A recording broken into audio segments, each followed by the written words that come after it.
களுத்துறை மில்லேனிய பிரதேசத்தில் 10 மெகாவாட் சூரிய மின்சக்தி வேலை திட்டத்தை அறிமுகப்படுத்தும் நிகழ்வில் கலந்து கொண்டதன் பின்னர் ஊடகங்களுக்கு கருத்து தெரிவிக்கையிலேயே அமைச்சர் சுனில் ஹந்துன்னெத்தி இவ்வாறு குறிப்பிட்டார். எமது நாட்டில் பாவனையாளர்களுக்கு உயர்தரமான நீண்ட காலம் பயன்படுத்தக்கூடிய டைல்களை பெற்றுக் கொடுக்கும் பொறுப்பு தொழில்துறை அமைச்சரான எமக்குள்ளது. அதற்கான ஆலோசனை செயற்குழு உள்ளது. இறக்குமதி செய்யப்படும் டைல்களின் தரத்தை விட சிறந்த தரத்திலான டைல் குளியலறை சாதனங்களை எங்களால் வழங்க முடியும். இலங்கையில் குறித்த தொழில்துறை உள்ளூர் தேவைகளை 100% பூர்த்தி செய்யக்கூடிய நிலையில் உள்ளது. அதற்கான உரிய விலை கிடைக்காமையே பிரச்சனையாக உள்ளது. கொள்வனவை அதிகரிப்பதற்கு விலையை குறைக்க வேண்டும். உற்பத்தி செலவை குறைப்பதற்கான நடவடிக்கையே இந்த சூரிய சக்தி மின் கட்டமைப்பு. இது சிறந்த வாய்ப்பு.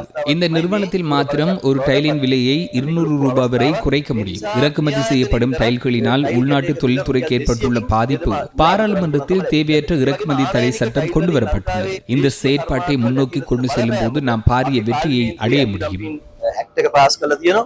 අපි හිතනවා මේ ක්‍රියාවලිය තව ඉස්සරහට යනකොට අපිට ලොකු ජයග්‍රහණ ලබා ගන්න පුළුවන්.